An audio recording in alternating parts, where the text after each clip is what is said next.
My entitled neighbor called the cops on me for riding my dirt bike in MY backyard. So I exposed her lies and got the last laugh. My name's Evan. I'm 24, and I live just outside a quiet Cimarron neighborhood. I've worked hard. Full-time welder, long days, long weeks. I bought this place with my own money, saved up for years. It's not massive, but I've got a big backyard, a small dirt trail I made myself, and a couple of old bikes from my dad who passed away 2 years ago. Riding helps me feel connected to him. Every time I fire up that old Yamaha and do a few laps in the back, it's like I can hear his voice again, telling me to shift sooner, to stop riding the clutch, or just laughing when I hit a bump too hard. It's not just a hobby. It's a link to someone I lost. But that apparently makes me a criminal in the eyes of my neighbor, Meredith. Oh yeah, not Karen. Her name is Meredith, and she has the voice of a broken blender and the entitlement level of a queen who's lost her throne. She moved in 3 months ago, and from day one, it felt like she was patrolling the border of her property like a hawk. I noticed her before she ever said a word to me. One morning I was trimming my hedges and saw her standing on her front porch, arms crossed, staring at me with the intensity of a bouncer at a club you're definitely not getting into. I gave her a polite wave. She didn't wave back. She just tilted her head and pursed her lips like I was personally destroying her property value by existing. Whatever. Some people are just awkward, right? Live and let live. Wrong. Fast forward to one Saturday. I just finished a brutal 12-hour Friday shift and wanted to blow off steam. So I grabbed my helmet, wheeled out my Yamaha, and did a few relaxed laps around my backyard trail. It's not even loud. I've installed a custom muffler and everything. I wasn't ripping through the gears or revving hard, just gliding through turns, easing over bumps, listening to the soft crunch of dirt under my tires. It was peaceful, therapeutic. Then I see her, Meredith, standing on a lawn chair. Yes, a literal lawn chair, arms crossed, staring at me like she just caught me burying bodies in her garden. Her lips were pressed so tight, I thought they might snap off her face. She looked like she was supervising a prison yard, and I was the inmate on laundry duty. She didn't say anything at first, just stood there, watching. I slowed down, lifted my helmet a little, and gave her another wave. She stormed off. Okay, cool. Guess she just doesn't like dirt bikes. Still, not illegal. 10 minutes later, just as I was parking the bike to head inside, I hear it. Sirens. And here come the cops. They pull into my driveway like they've got a warrant. I'm standing there, helmet off, confused as hell, wiping sweat from my forehead with my glove. 2 officers step out. One of them's flipping through a notepad, the other scanning the property. Afternoon, sir, the first one says. We received a complaint about illegal vehicle activity. Racing motorcycles, excessive noise, possibly on public property. I blink. I'm riding on my property. Backyard, not on the street. Do you have any proof of that? The second one asks, but not in an aggressive way. He actually looked kind of amused. Yeah, sure. I reply, and I lead them around the back. Dirt patch. Fenced in. No gates leading out. The trail is literally a loop inside my backyard. I even pull out the property line map I printed and laminated when I bought the place, along with a copy of the noise ordinance. I kept it all in a binder, just in case. I'm that guy. Better safe than sorry. Officer number 2 chuckles as he looks over everything. This is all legit. Looks like someone just doesn't like the sound of fun. I almost laugh. Meredith's lights are off, blinds drawn, but I know she's standing behind them, watching like a cartoon villain after a plan gets foiled. The cops leave. No ticket. No warning. They even tell me to have fun, but maybe avoid 6 a.m. rides, which is fair. I think that's the end of it. It's not. Meredith was just getting warmed up. The next morning, I find a printed notice taped to my door. It's not official. No city seal, no letterhead, just a smug little piece of paper from a local homeowners association. Which is weird, because I'm not part of an HOA. Turns out, Meredith is. But she lives in the subdivision across the road, where HOA rules apply. I'm outside the jurisdiction, and apparently, that makes her furious.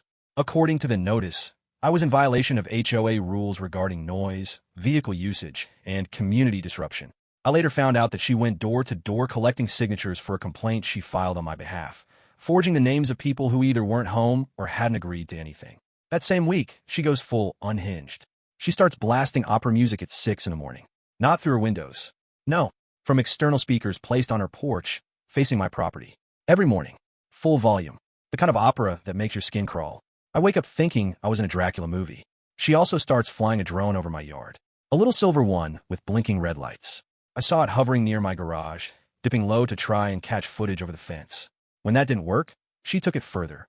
She filed a report with animal control, claiming I had aggressive dogs trained to attack motorcyclists. I don't have dogs. At this point, I'm not even angry. I'm impressed. The sheer level of imagination it takes to come up with this nonsense is astonishing. That was the final straw. I installed 3 Nest security cameras on my property one by the garage, one facing the backyard, and one directly above my back door. All recording. All with audio. Thank God I did. Because a week later, things hit DEFCON 1. One afternoon, another cruiser pulls into the driveway. But this time, the vibe is not chill. The officers get out, stern-faced. Mr. Evans, one says, "We've received a report that you've been allowing minors, including children, to ride unlicensed motorbikes on your property. There's a claim of reckless endangerment." I literally freeze. What? There's an allegation that you've been hosting illegal dirt bike races with kids, and one report says a child was nearly injured last weekend. I can barely form words. My mouth goes dry. That didn't just cross the line, that launched over it. Now we're talking about criminal accusations. I pull out my phone, load up the Nest app, and show them footage from the last 10 days. It's just me, riding solo. Same blue helmet, same black gloves. No kids, no guests, no one else in the yard. I scrub through hours of footage, showing every afternoon where I rode, from multiple angles, complete with date and timestamps. The officer stands there watching silently, nodding. After 5 minutes, he turns to his partner. This is rock solid. They leave, but not before telling me that filing a false police report is a criminal offense. Later, I find out they traced the report to Meredith, and now she's in hot water. Turns out, Meredith had a reputation I didn't know about.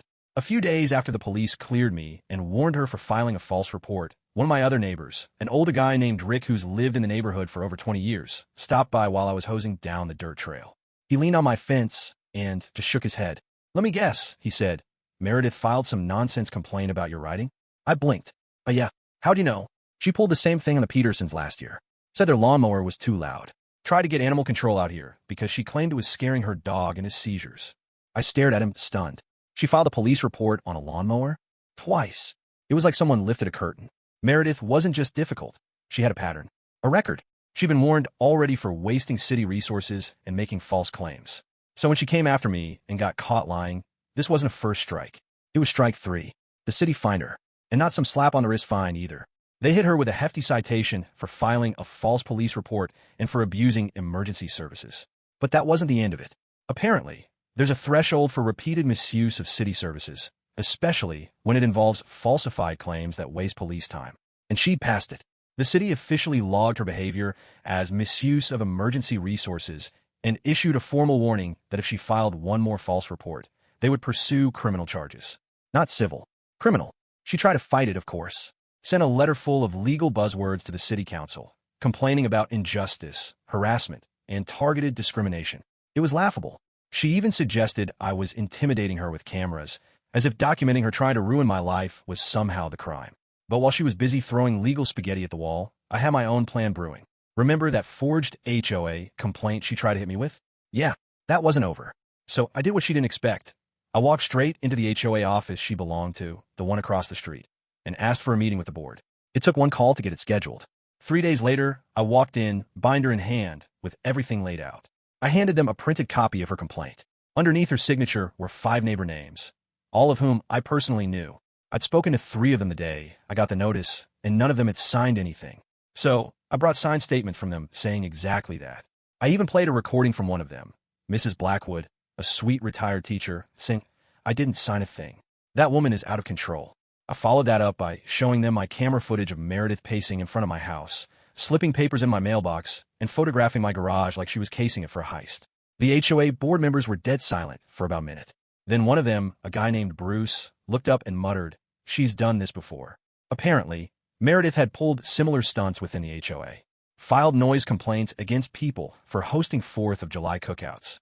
Tried to get a neighbor's fence removed because she claimed it was 2 inches over height. She'd been warned before. She was the type who read the HOA rulebook like it was the 10 Commandments, but only when she thought it would punish other people. This crossed the line. The board voted right then and there to suspend all of her HOA privileges.